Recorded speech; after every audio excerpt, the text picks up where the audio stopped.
Bonjour à tous et bienvenue à la classe de turc. Pour notre deuxième vidéo de la série Un sujet de phrase, on va parler d'une journée à la maison. On va voir ensemble comment dire en turc les activités quotidiennes qu'on fait chez soi. Et on analysera les phrases en les comparant au français.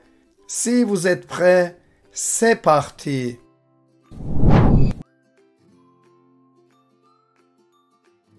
Evde bir günüm.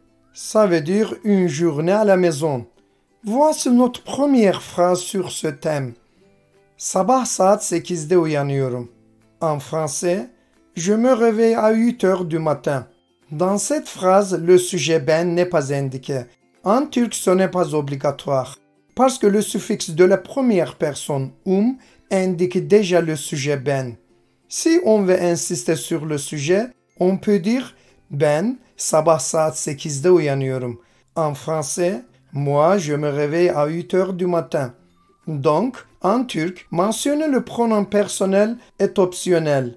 On l'utilise surtout pour mettre l'accent sur le sujet. Maintenant, regardons l'expression de l'heure. À 8 heures. La proposition a remplit le rôle du suffixe da, de, ta, te selon la règle de l'harmonie vocalique pour indiquer l'heure pile.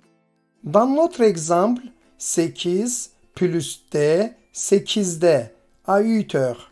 En turc, on utilise généralement le système de 12 heures dans la vie quotidienne. Voici l'utilisation de ce suffixe pour indiquer les heures dans le système de 12 heures. Donc, quand on dit simplement 8, on ne sait pas s'il s'agit de 8 heures du matin ou 20 heures. Pour éviter cette ambiguïté, on ajoute des mots comme sabah, öğle, akşam, gece.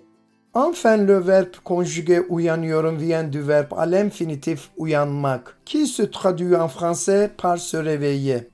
Deuxième phrase. Elimi yüzümü yıkıyorum. En français, je me lave les mains et le visage. Le verbe yıkamak n'est pas un verbe pronominal en turc. Cela signifie que le verbe ne montre pas automatiquement que l'action se fait sur soi-même. Pour indiquer que l'action porte soi-même, on utilise le possessif.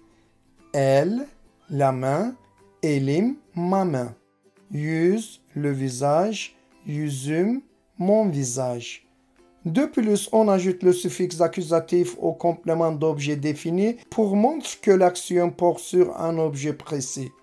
Le complément défini, elimi, yüzümü.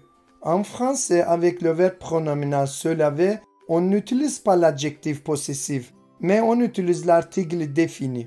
Troisième phrase. Saat 8:30'da kahvaltı ediyorum. Autrement dit, saat 8:30'da kahvaltı ediyorum. En français, je prends mon petit déjeuner à 8h30. Autrement dit, je prends mon petit déjeuner à 8h30. D'abord, examinons l'expression de temps. Saat, l'heure. Saat 8:30, il est 8h30. Saat 8:30'ta à 8h30. Le suffixe ta correspond ici à la préposition à. Ensuite, regardons le verbe. En turc, on dit kahvaltı etmek pour exprimer l'action de prendre le petit déjeuner. Kahvaltı ediyorum, le sujet est à la première personne du singulier. Le suffixe indique déjà la personne, donc on n'a pas besoin de mettre le sujet ben. Et pour terminer cette phrase, regardons le temps du verbe. Le suffixe yor correspond au présent actuel. Avec ce temps présent actuel, on peut exprimer deux choses. Une action qui est en train de se faire en ce moment, mais aussi une action habituelle comme dans notre phrase. En turc, contrairement au français, on utilise également le temps présent général pour exprimer nos habitudes. On dit geniş zaman. Si l'on voulait mettre notre phrase au présent général, on dirait saat 8:30'ta kahvaltı ederim. Quatrième phrase. Kahvaltıdan sonra dişlerimi fırçalıyorum. En français, je me brosse les dents après le petit déjeuner. Dans cette phrase, on remarque deux points importants. Premier, l'expression temporelle. Dan sonra, den sonra. En turc, pour exprimer après, on ajoute le suffixe ablatif dan ou den au nom et le mot sonra. Le choix entre dan, den dépend de l'harmonie vocalique. Exemple, kahvaltı, kahvaltıdan sonra. Si le mot se termine par une consonne dure, alors le suffixe prend la forme tan, ten sonra. Exemple, iş, işten sonra. En turc, comme nous l'avons déjà vu avec la première phrase, on emploie le verbe transitif fırçalamak. Et le complément est exprimé par un nom plus suffixe possessif. Exemple, diş, la dent, dişler, les dents, et dişlerim, mes dents. Puis, on ajoute le suffixe de l'accusatif i, dişlerimi. Cela signifie mes dents en tant que complément d'objet défini. Cinquième phrase. Yatağımı düzeltiyorum. En français, je fais mon lit. Dans cette phrase, le verbe düzeltmek signifie ranger, mais yatak düzeltmek s'exprime par faire le lit. Le mot yatak veut dire en français lit. Pour indiquer la possession en turc, on utilise le suffixe possessif. Exemple, yatak, le lit, yatağım, mon lit. Et enfin, on ajoute le suffixe de l'accusatif ı, yatağım, yatağımı. Comme vous pouvez le constater, la consonne K du mot yatak s'est transformée en yumuşak G. Voyons maintenant cette règle, l'adoucissement des consonnes finales. En turc, 4 consonnes dures à la fin du mot changent quand on ajoute un suffixe qui commence par une voyelle. P se transforme en B, Ç se transforme en C, T se transforme en D et K se transforme en yumuşak G. Exemple, kitap, kitabı, ağaç, ağacı, kanat, kanadı, ayak, ayağı. Pour les mots monosyllabiques, cette règle ne s'applique généralement pas. Exemple, ip, ipi, at, atı. Sixième phrase. Télévision izliyorum. En français, je regarde la télévision. Le verbe de cette phrase regarder a 2 équivalents en turc. Bakmak et izlemek. Bakmak correspond à regarder au sens le plus simple.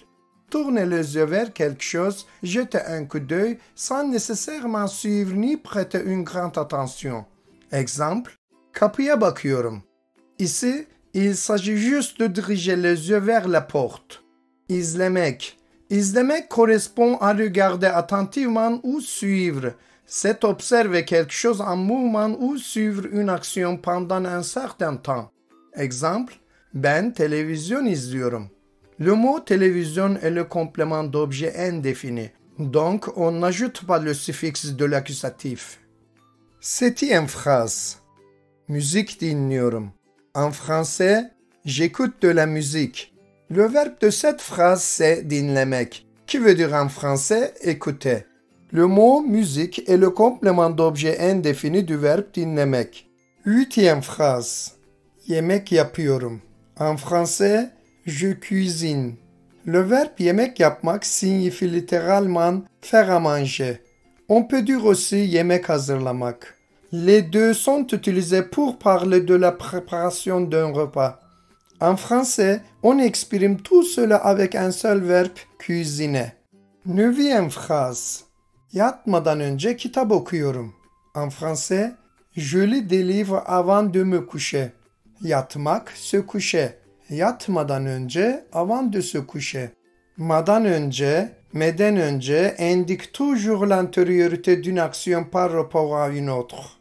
En français, avant de plus infinitif pour former l'expression madan önce, meden önce, selon la première règle de l'harmonie vocalique.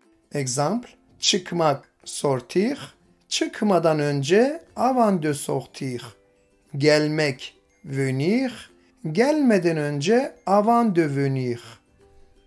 Dans cette phrase, le verbe okumak veut dire en français lire et son objet est kitap, qui est un nom singulier et indéfini.